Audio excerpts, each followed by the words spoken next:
Are there certain things that you recommend that we do on ourselves before we go down that path? Yeah, the first step is really. I'm so excited to have Brendan Kane join me, who've just recently launched the book Hook Point, which is really about taking a lens at what's going on. How do we navigate a world where our attention span is like 3 seconds?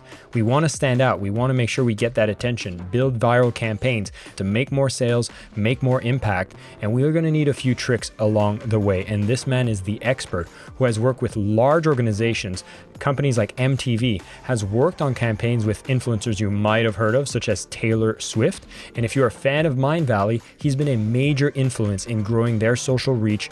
He's a bit of a secret weapon that happens behind closed doors, but he's here to share those secrets with us. And his previous book, 1 Million Followers, showed how he could actually build in 30 days an incredible social following of 1 million plus.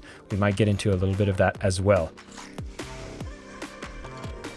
Things are getting noisy, more messages are going out. It seems harder to get reach than ever. Am I painting an accurate picture of what's happening in this world of marketing?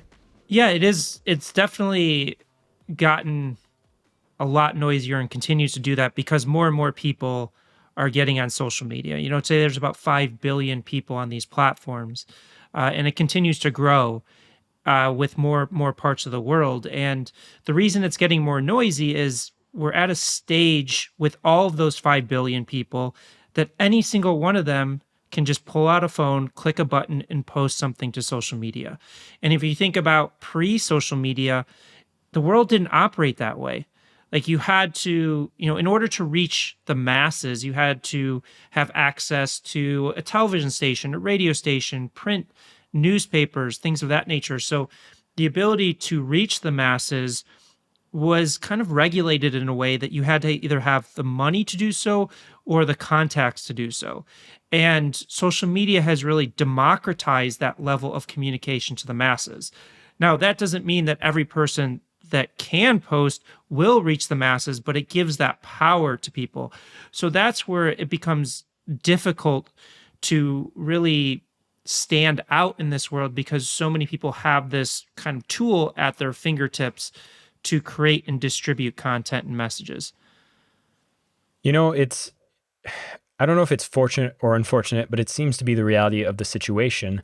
There was kind of this hope that was happening around, oh my God, now that this democratization of media and being able to use these social platforms have come about, that means that, a person with like talent could actually be discovered in ways that you could never dream of and get really popular without having to have those connections or that money initially.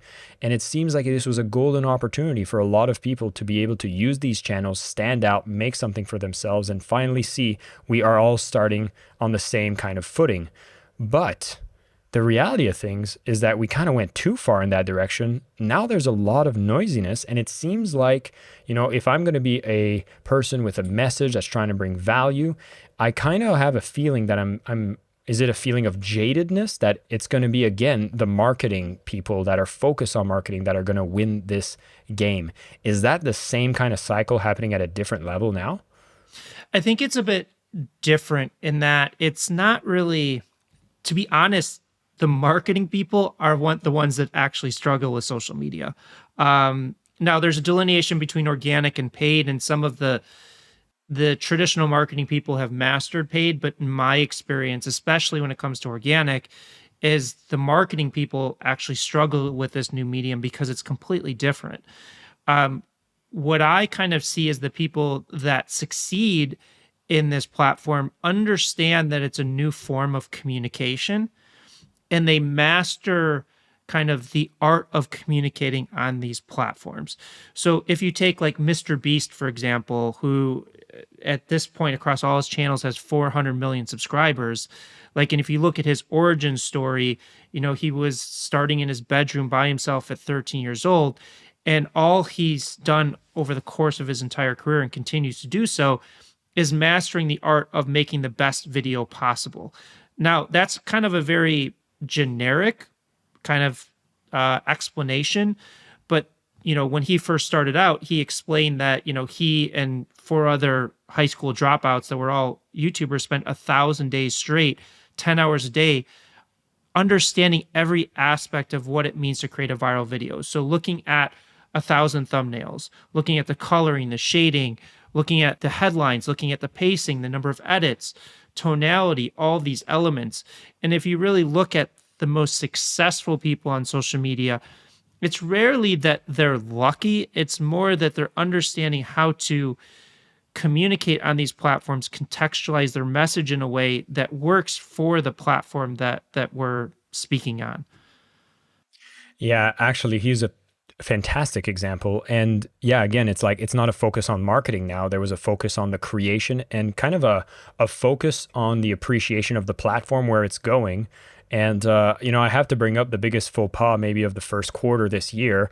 There was that big Bud Light fumble where Bud Light decided to go into some new medias and go on TikTok. And it seems like those with the traditional marketing hat still have that viewpoint that if you're going on one channel, and as you said, like the paid channel, it goes to the right target market and doesn't spread out of there. But with the controversial ad that was a partnership with a member of the LGBTQ community, went into a social demographic that wasn't the ones that were aligning with that message, it cost them a lot of money in sales. So are we seeing companies are still making these kinds of mistakes by treating the new media as old media? Yeah, I do. I think it comes down to the intent of what you're trying to do. Like, as we were talking before the podcast, talking about the philosophy of sales. And I feel like now more than ever, people kind of really understand when they're trying to be, or when the brand is trying to kind of manipulate you in a way and kind of try and just insert themselves into a conversation to kind of show they care instead of actually going out and demonstrating their care. And to kind of give you an example, our company does a lot of research on what causes content to go viral. And we did a project for a brand where we studied altruism because it's a very popular kind of format on social media. And we were studying content around people going out and doing good for others in the world, and really the format of giving money to those in need. And it was really interesting, and this is kind of like the core ethos of the work that we do, is when we study a particular storytelling format on social media, we really look not just at the high performers using that format, but also the low performers, because you can't really understand why something works if you just look at the most successful applications of it. You have to cross-analyze the success versus the unsuccessful. And in terms of altruism and this format of people giving away money, there was a very clear nuance that, and it makes sense when you kind of see it and we point it out, but when you're kind of just analyzing it, you may not. But there was a very clear nuance of the people that were being successful versus unsuccessful, and that was the unsuccessful people were making it about themselves, basically saying, hey, look at me, I'm giving away this money. And very subtly, they may just show their face on the screen in the first few seconds and explain what's happening, versus the most successful applications, you never really saw the person giving away the money. And it was about the emotional connection between this person and the money they need, and the emotional story of this person and what that money meant to them and what they were going through, versus, again, the unsuccessful is like, look at me, I'm giving away this money, and just the pure act of giving away the money. So that's kind of a strong correlation to kind of where brands are trying to insert themselves into cultural conversations to say more, look at me, look at what we're doing, that we care, versus just demonstrating the story and the underlying subtextual nature of that they care. That's very interesting. And I'd love to know if I'm out there, and obviously I do have my own interests. I do have maybe the growth metrics and sales metrics that I want to hit, and I'm looking to create some new campaigns to be able to drive those traffic and get that attention in the busy world. How do you balance the formula for this content versus the actual needs that you have? Because I would assume that you always want to have some sort of injection of yourself in the material, or does this only apply to an altruistic type of formula? It's a great question. And so basically, what we look at is, how do you make people care at scale about the stories you're telling? How do you get people to know, like, and trust you? And if you are able to get people to know, like, and trust you, get them to buy into you, get people to buy into your stories, they will follow you wherever you go.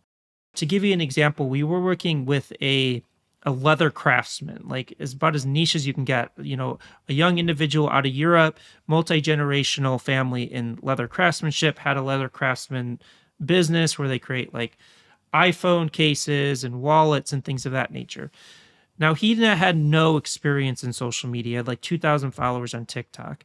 And through our process, we helped him develop a storytelling format called Is It Worth It? And in this format, what he would do is he'd buy like a $500 Chanel handbag, deconstruct it on screen, and tell you whether it was worth the money you were paying for it. Now, in this format, he's not talking about himself. He's not talking about his own products. He's not saying, go buy this, go check out my website, any of these things. He was just connecting with the audience through this interesting concept called Is It Worth It? Telling the story and providing value to these people of whether this handbag was worth the price that you were paying for it. So through this, he's at 850,000 followers at this point. He's gotten like 60, 70 million video views. And again, there's no call to action in these videos. There's no selling, just in the bio on his website, his website URL. And at one point he sold out of all of his inventory. Previously, he was using Google Ads to generate traffic to his website. He was generating 10,000 visitors. Just through the organic traffic, it jumped to 100,000 visitors. And again, there's no call to action. There's no selling. He's just personally connecting with the audience, providing value, telling a great story.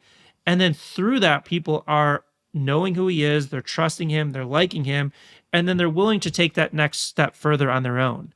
And I think people as marketers or brand owners kind of feel like they almost need to knock people over the head with the fact that they sell something or to go check out things. And it's just like, people are smarter than that. It's like, that's the big thing, is just engage them, develop that trust, allow them to kind of like you and what you stand for, and then they'll go wherever you want them to go after that. Can you tell that I've been trained in the online marketing space where all I'm thinking about, like, well, oh my God, there needs to be a call to action. There needs to be an opt-in form or something. But what you're saying is that's the kind of old school. And now we need to really start thinking about how do you actually make this stand alone and have the trust that it pays dividends. When you speak about your book hook point and that we're in a 3-second economy, are you saying that all the things that we kind of put in place in the building of a funnel and all that are actually standing in the way of potential goals you could hit if you were just focused on the trust? No, I think that they all come into play. For example, we see organic, again, is earning the right to make the sale. And then once you build that organic audience, then that's where kind of retargeting, direct response, funnels, all of those elements can play in. So they definitely still play a role in today's world. And I know companies that don't really do organic that are still ultra successful in the direct response world. Now, those direct response principles, even today's world, have shifted and changed in order to kind of stand out within social media, because even when you're serving an ad in social media, it still has to compete and stack up against the organic posts. So I think that and we've seen a lot of success in marrying, the organic science with the paid science to kind of really amplify those results. So it definitely still has a play in it, but you have to adapt those principles of direct response and ads and funnels and landing pages to kind of the social media world that we live in today. Just as we're kind of building our own business and trying to get ourselves in the right audience's, awareness, there's a lot of different things that are kind of pulling our attention, and, you're being marketed to as well for a lot of different solutions that could maybe help you gain that trust, earn that attention. And obviously going organic or getting a viral campaign would be one of those, like, oh, that would be really nice if it could happen. I'd be curious to know when people approach you and they're like, I just want to have a viral campaign. I just want to get like a ton of traffic through this like magic formula. Do you have a few like faux pas or things that you should not go towards if you're going in with that mindset that that's what you want to do? Well, when we approach that with a client, I mean, the first thing is we have to set a foundation for the kind of what you mentioned as the magic formula. There is a science to virality, And the biggest thing is really having the right mindset that it's not like a magic pill. It's like anything in life. Like if you're going to learn how to make a movie and you want to be good at making a movie, you have to actually understand all the principles of what it takes to make a good movie. So I think that the first thing is understanding that yes, there is a science to virality. Yes, you can master it for a single campaign, but we don't really ever want to work with a client if it's just like, I just want to make one video go viral, because it's kind of the wrong mindset versus, hey, we can help you do that. But the way to do that is really understanding all of these core principles about how to effectively communicate on these platforms and what are the nuances that make things work versus don't work on that. So I think that the issue and kind of somebody coming to us with that kind of goal in mind, it's typically very short-sighted, and they're not really kind of willing to put the time, energy, or an effort in to really understand the medium that we're communicating on and the tools that are required to kind of successfully achieve that. I'm sure you experience that with sales too, is like people come in and think sales is a lot easier than it is, and they just want to learn a few kind of tips or tricks, or even just hire somebody to do it for them. But there's a lot of underlying psychology and understanding that goes into really succeeding at it. Brendan, I was so surprised because, I mean, we met while I was working at Mind Valley, and I went on my own and I've been doing a lot of sales training.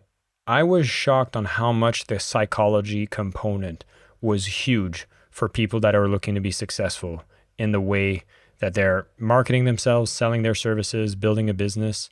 And what you're telling me is almost that same psychology that is also happening in the marketing space, where people might not be going in with the right intention. So then I'd be curious to know, like when you have a client, maybe at the early stages, because I do have a lot of listeners that might be at the beginning stages, do you have a lot of advice on what are the steps to take to, I don't know, is it to gain clarity on your purpose? Is it to refine a product to a certain point?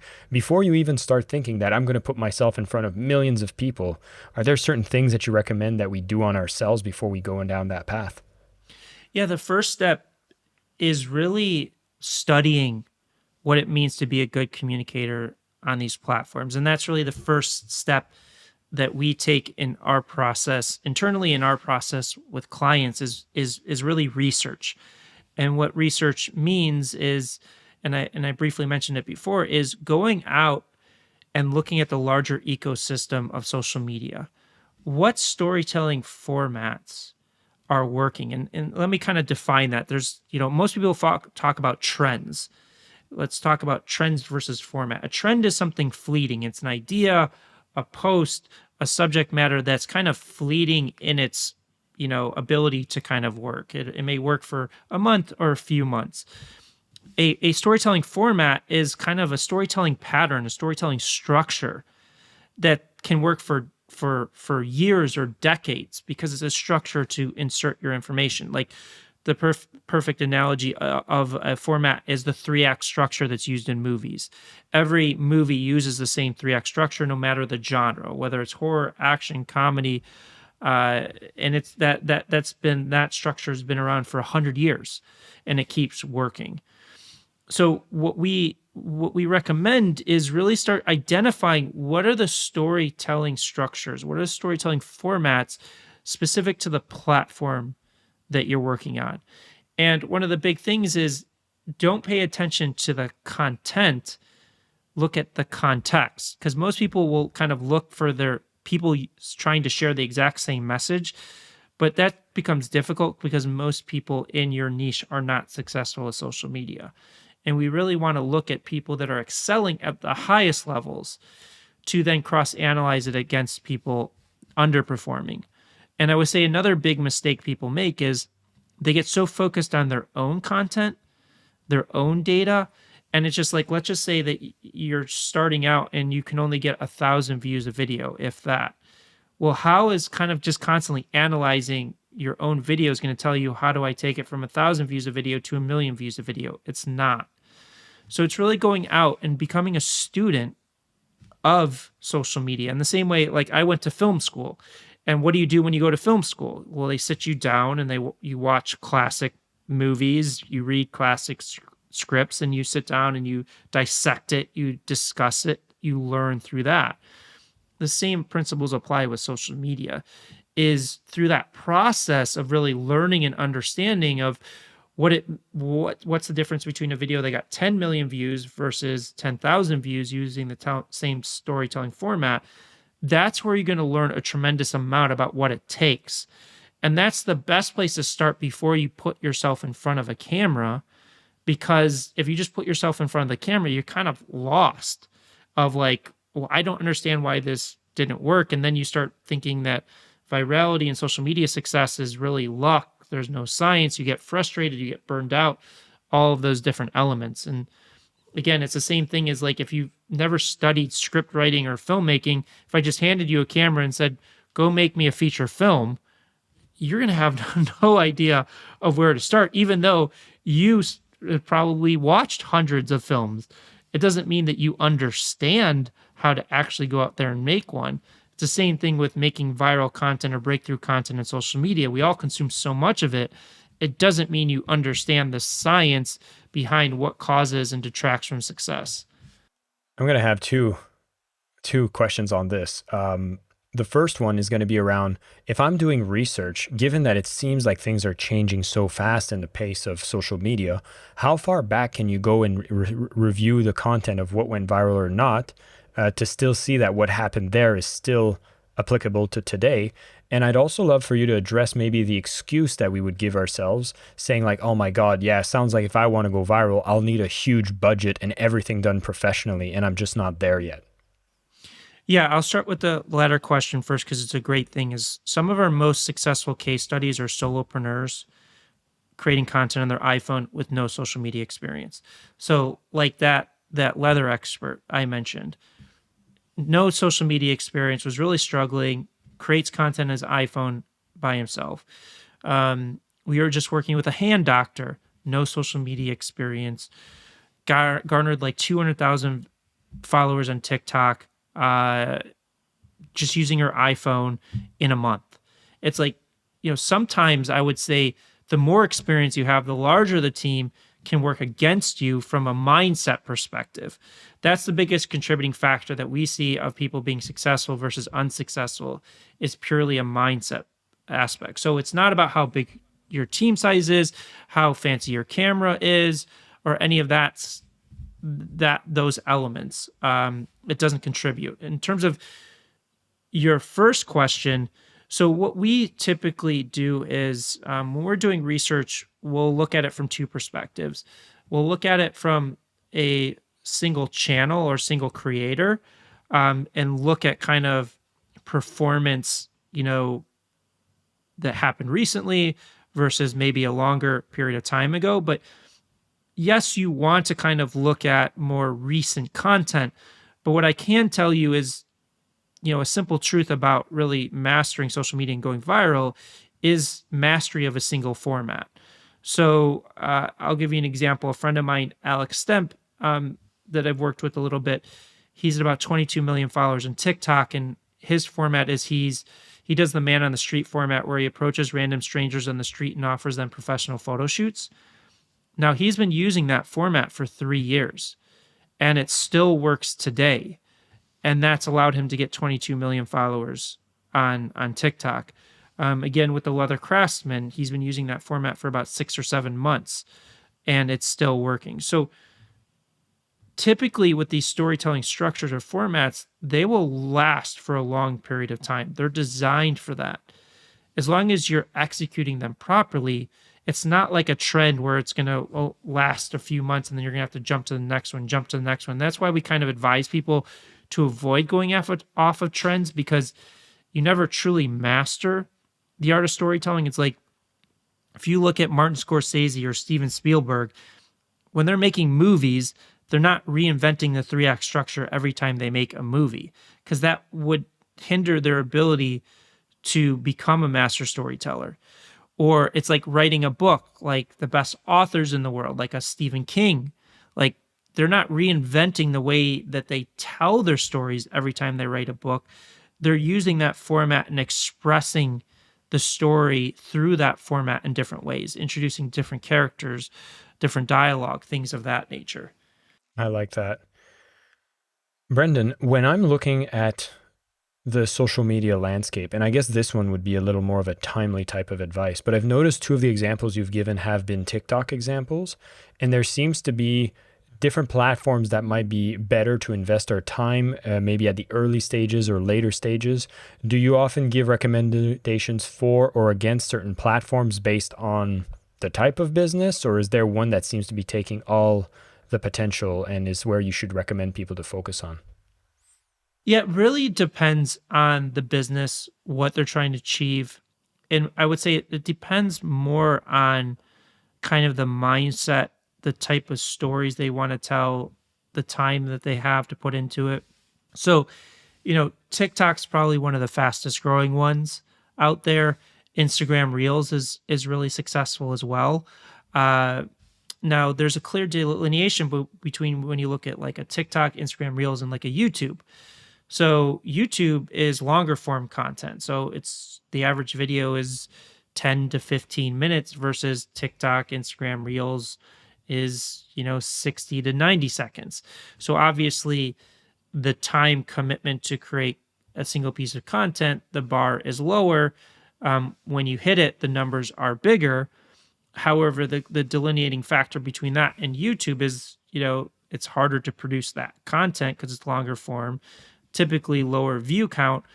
But there's a trade-off in that on YouTube, people are spending more time and energy with your brand, with your content, because they're spending 5, 10, 15 minutes with your brand versus, 30 to 60 seconds. So kind of a view and a subscriber on YouTube is probably 10x more valuable than on a TikTok, Instagram, Facebook. But again, it doesn't mean that mastering, short form content platform isn't valuable. So I just say that if you master any one of these platforms and you really scale it, you're going to be in a really good position. You don't need to master every platform. It's just, I kind of look at it from more of a mindset perspective of like, how much content do they want to produce? Are they really interested in spending a few weeks on a single piece of content, or do they want to have more frequency with it? What really excites them? What platforms do they use? What platforms do they love? Because that's a contributing factor as well. So those are just some of the kind of the considerations in terms of helping a client make that decision. But I'll never say, oh, it has to be TikTok because TikTok is the hottest thing. I just don't, all these platforms are so big that if you master one of them, you will ultimately find, the success and growth that you're looking for. I have an interesting question for me, and it's almost like a moral dilemma that I think I know where I stand, but I could see where it could be justified as well. So I'd be curious for you, since your business is helping people get, big followings and getting a lot of reach. But, if I have an important message to send out there and I want to be able to get some big brand deals, I want to be able to do some partnerships with big people. And I know one of the biggest things to help me get my message out is the concept of social proof. So like if I'm somebody with 100 followers on Instagram, doesn't look too good. But if I have a couple million, people will look more than the 3 seconds they might have allowed me. I'd be curious to know, what is your thoughts on the fact that there's so many ways people go out there and they just go and buy so many followers. They go buy fake views, fake comments, fake watches, so they can engineer a social media profile that looks huge. And once they've done that, it's actually opened some doors for them. And then for me, there's a part of me that's like, yeah, no, that's definitely wrong. But then I'm like, oh my God, but if your purpose is so clearly defined and this is the way to get you to reach more people as fast as possible, maybe I'm being over judgmental. I don't know. I'd be curious to know your opinion on that. Well, I think I want to make a delineation because there's a big difference between buying fake followers, views, and comments versus using campaigns to grow an audience. I'm not well versed in terms of where the world is in terms of buying fake followers, views, and comments. I would assume that at this point, the platforms have become really wise to that and have caught on to a majority of it. And if they haven't, I would assume that they will catch on. So I don't advise doing anything as it pertains to fake followers, fake views, fake comments. As it pertains to doing strategic advertising campaigns or campaigns to put your content in front of people to grow an audience, I would say that heavily the success or failure of that is heavily predicated on your ability to maximize producing content that gets reach and distribution in the algorithms. Because let's just say tomorrow you were given 1 million followers, and those 1 million followers were real people. They may or may not know why they've opted into you. The only value of that audience is your ability to produce content that can reach that audience and beyond. So if you are an effective content creator, and talking about kind of all the things that we talked about in the conversation previously, then you will maximize the value and potential of that audience. If you haven't mastered those principles, then you're not necessarily going to reach that audience. So that's kind of the way that I see it. And it's also kind of, you mentioned in a different way, is like, let's say that you were, again, given that 1 million followers tomorrow, and those people were real, and they may or may not know why they've opted into you. And because of that, you get on a big podcast or you get on a big stage. Now, are you an effective communicator when you get on that stage or on that podcast? Because again, that comes down to, are you maximizing the opportunity that presents? Some people will absolutely kill it, and they blow up because they get on a big podcast and their information is so valuable. They're such an effective communicator, or they get on stage and that opportunity leads to 20 opportunities, and their brand keeps growing and growing and growing, versus the person that isn't prepared for that, doesn't have that value, kind of, they blow it and it doesn't support them. So that's kind of the way that I look at it. I don't believe or recommend doing anything fake in terms of followers, views, or comments. I'm obviously a huge believer in advertising and creating, advertising campaigns that can fuel growth if you can maximize the results of that. I have a background in film and in advertising, and we still explore how you use paid advertising opportunities to fuel organic growth and vice versa. So it's really kind of from a long-term perspective of how and why are you doing it, and are you actually ready to maximize the value of kind of pursuing that path, if that makes sense. That makes a lot of sense, and I couldn't agree more. And I think that's one thing that I've really appreciated from your first book about 1 million followers, is this understanding that you should be using the advertising tools that kind of, I guess the best expression here would be to kind of throw gasoline on a good fire. But, gasoline on a bad fire burns down a house. And so we have to understand that there is some strategic advantages to using it, as long as we know that what we're doing makes sense and we've grown to the space to be able to deliver and receive what opportunities are going to come on the other end. There's one direction I'd love for us to cover real quickly, which is, with the birth and the hot buzz around AI, I'd be curious to know, how does it affect the world of viral campaigns? And do you think it's something that's going to do better or worse for content creators? It's a great question. It's a tool. And I think in some ways, it's going to make it worse for content creators, because they're going to think that AI is going to fix the problem for them, instead of, again, really kind of learning the tools. And another analogy is, so I went to film school, and when I went to film school, you still shot on actual film, and you had to actually splice the film and things of that nature. Now, when digital cameras came along, it alleviated the need to do some of those things, but it didn't automatically make you a better filmmaker. It just made certain elements easier. And it's the same thing with AI. I think AI is a very valuable tool and will continue to be more and more valuable. But if you're looking at AI to solve your kind of deficiencies and understandings of what makes content go viral, that's where I think it's going to fall short. And kind of the analogy that I use is, let's imagine everybody woke up tomorrow and all 5 billion people on social media used AI to create viral content. Well, there's still going to be winners and losers because all 5 billion people can't be heard.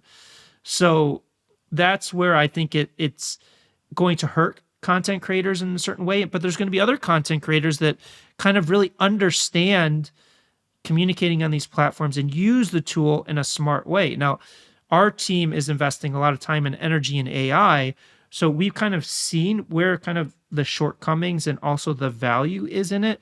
But it's like anything else, it's a tool, and your ability to use that tool effectively is going to determine the ultimate outcome. Brendan, it's such a pleasure to have a conversation with you. I'm also going to suggest for everybody listening here, you definitely want to pick up a copy of Hook Point. It is available on Amazon or any of your major book retail spaces. I would say if you do go and pick it up on Amazon, as you should, be sure to take a moment, read it, understand what you can do to get yourself out there, earn more attention, maybe have your own viral campaign and understand the platforms more effectively, as Brendan has talked about on the show today. And of course, take a moment and leave a review. For those of you who pick up a copy and go through the material, you will see how helpful it is for you. I just picked up my copy of the book and I'm definitely going through it so that I can optimize the way that I do these interviews. And the biggest takeaway that I am excited about from my conversation with you, Brendan, is the fact that I have just started with my team to go back to the drawing board and do what you've recommended, which was instead of being focused on the way that we do our podcast and how we do our YouTube, is now I'm actually taking a time to strategically look at the ones that are doing it at the best level on YouTube. It's a platform that I use. I get excited about actually putting my stuff out there. And I feel that we've been doing this for almost 2 years now, that we want to start saying, okay, how do we become more strategic, more research driven, and more intentional about creating for that platform? And now we're going externally to research the people that are doing it well to make sure that we can bring some of those elements and have us have more success in the process. Brendan, being on the Selling with Love podcast, there's a question I ask for all my guests, which is, what does selling with love mean to you?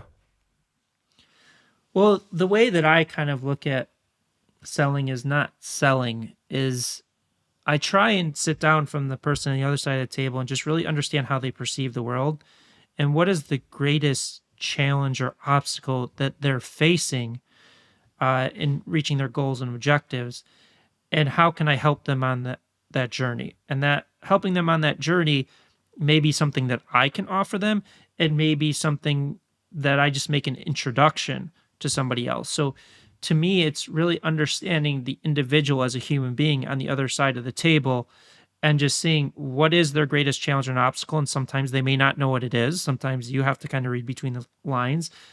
And how can I kind of support them in that journey? So that's kind of the way that I would answer that question. Brendan, once again, thank you so much for your time. Thanks for coming on the show. For all of you listening, this is Brendan Kane. We're going to make sure there's links to his material. You can go through his organization. There's some free reports. There's some amazing content that you can go and get there. I even was able to pick up a copy of the book for just $5, and you get a ton of bonus material. You even get to have a strategy session if you are looking for some more guidance in your own campaign. It's a fascinating place you can go check out. Links will be in the show note. And of course, keep selling with love.